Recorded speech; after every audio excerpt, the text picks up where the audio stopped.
motion. But having second, Mr. Speaker, I want to urge members to take it very serious, the address of the State of the Nation by the President. Mr. Speaker, what is out of order, Billy? Yes, Billy. Thank you, Mr. Speaker. Mr. Speaker, my concern is not Honorable Junet, my minority leader, but Honorable Toto is kneeling. I know that the member she's speaking to is a very honorable and much older member, but is she in order to be kneeling? Yeah, Honorable Sigay. I know he's an adult, but surely, Mr. Speaker. In this house, we are presumed to be all equal, so as much as it shows respect culturally, but it is not in order. Not in the house, no. Order. Honorable Millie, if you go and read the Hansard, the last time the word kneeling was used in this house, a vice president lost his job. Josephat Njuguna Karanja. Do you want my comrade, Ambassador Sigay, to lose his job? Oh. Go on, Junet. Mr. Speaker, I am told the Honorable Toto has just come back from Uganda, and she must have learned those mannerism from the Speaker, how to kneel before men. Mr.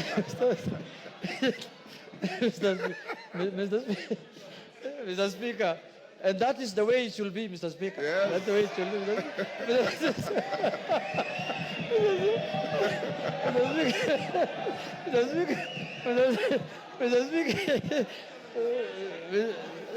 Mr. Speaker. Yes, Donya. That's on a light note, Mr. Speaker. Donya. That's on a light note, Mr. Speaker. Order. Yes, Donya. Mr. Speaker, you know this statement might be taken serious. When we go back home, our men demand for kneeling. You'll be ruining our marriages, Mr. Speaker.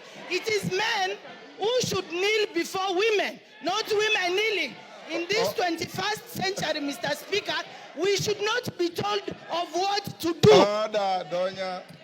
Order, honorable members. Order. Honorable members. Jaka Wamboka, member for Bumula, can tell you that from the community where we come from, women kneeling for their men is an ordinary course of things in their houses. Go on, Junet. I am not talking of your community. Go on, Junet. Junet, go on. Order. Mr. Speaker. Order, Donya. Donya, Sit down. you are getting disorderly. Take your seat. Mr. Speaker. I never talked of any other community. I talked of Wamboka's community. Mr. Speaker. Mr. Speaker. Yes. Mr. Speaker, if I may move, Mr. Speaker, we are just giving tactics of how to spice the marriages, Mr. Speaker. We are not doing anything bad. How marriages can be better, and there are places where even men kneel, and they know, men know, they can't say it in the camera, Mr. Speaker. Anyway, Mr. Speaker, I want to say that we have to members must take the address of the nation by the President very serious, Mr. Speaker. Mr. Speaker, members should understand, should know better, because, Mr. Speaker, it's a constitutional requirement. It's not just any other event, Mr. Speaker. The President comes to Parliament and addresses the nation on issues that have been stipulated in the Constitution, Mr. Speaker. Issues of national security, international obligations, the economy, and all kinds of things. And you will see at the end of his address, Mr. Speaker, he will hand over documents, set of documents to the Speaker. That tells you how important the address is, Mr. Speaker. And that is the reason why Parliament, as a National Assembly, has allocated 4 sittings to discuss and to talk about the address of the President, Mr. Speaker of the nation. So, Mr. Speaker, it is a very serious constitutional obligation. It's not just like any other thing that the President comes here to talk to us And it is one of the ways constitutionally that this House holds the president accountable.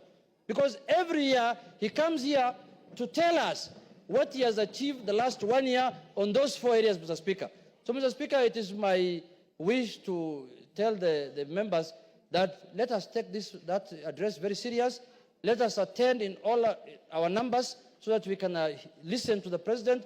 And after that, use the 4 sittings that follow the address to dissect and talk and tell Kenyans what your thoughts are on the issues that the president has addressed the House on. Mr. Speaker, with those few remarks, I second, Mr. Speaker.